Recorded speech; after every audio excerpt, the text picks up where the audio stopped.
Video ini dibawakan kepada Anda oleh Leko Kombi.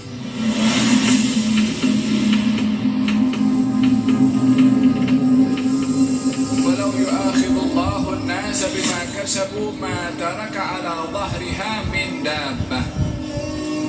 Kalau Allah berkehendak untuk menghukum kepada manusia ke atas perbuatan mereka, maka tiada satu makhluk yang melata di atas muka bumi ini akan tersisa, melainkan akan dihancurkan oleh Allah Subhanahu wa ta'ala.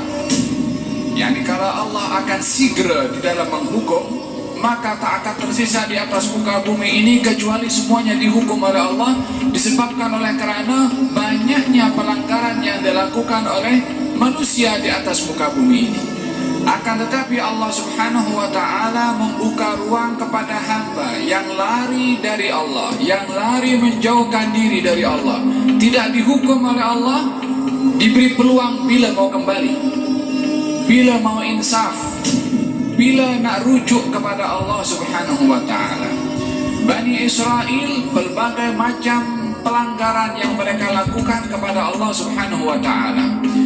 Mereka dalam ayat yang sebelumnya diceritakan bahwasanya mereka mengingkari kepada Nabi Musa alaihissalam. Lalu mereka juga minta kepada Nabi Musa nak tengok Allah. Mereka minta kepada Nabi Musa nak tengok Allah, yakni nak tengok real, nyata depan mata, disebabkan mentaliti daripada Bani Israel menilai segala sesuatu bersifat kebendaan, material, yakni lebih kepada ideologinya, kepada hal-hal yang boleh disentuh, yang boleh ditengok oleh mata, didengar oleh telinga, ataupun disentuh oleh organ ini, sehingga hal-hal yang bersifat ghaibiyat, bersifat ghaib, mereka kurang meyakininya.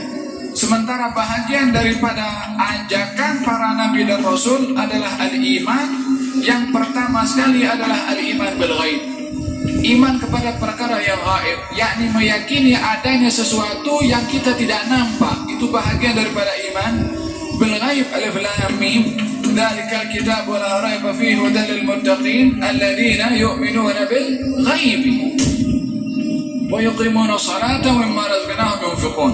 Yani al-iman bil ghaib itu yang utama kepada hakikat iman kepada Allah Subhanahu wa ta'ala. Syurga itu ada, kita tidak nampak tapi kita percaya.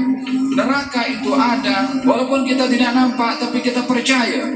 Apa yang menyebabkan kita percaya kepada benda yang kita tidak nampak dan tidak kita sentuh pun?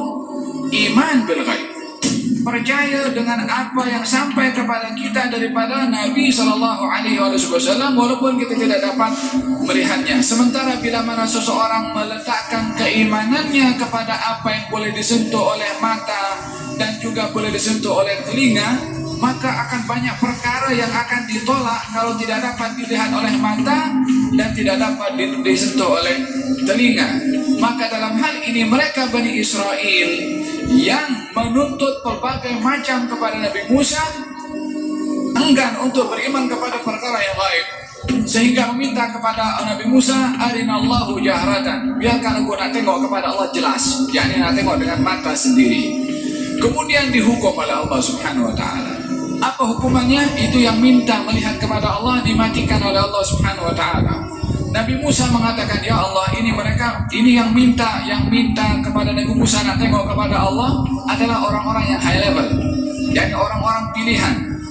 Tapi karena mentaliti kebendaan yang ini akan bercanggah dengan al-iman bil ghaib, karena akal hanya percaya kepada perkara yang boleh dikesan oleh akal. Bila mana perkara tak boleh dikesan oleh akal, maka akal akan mendustakannya. Tapi kita sebagai seorang mukmin, akal itu mengimani kepada perkara yang hanya boleh disentuh oleh akal, yang tidak boleh dikesan oleh akal. Itu adalah batasan akal untuk tidak dapat menyentuhnya, untuk tidak dapat mengetahuinya. Tapi bukan apa yang tidak dapat dikesan oleh akal itu akan dinafikan.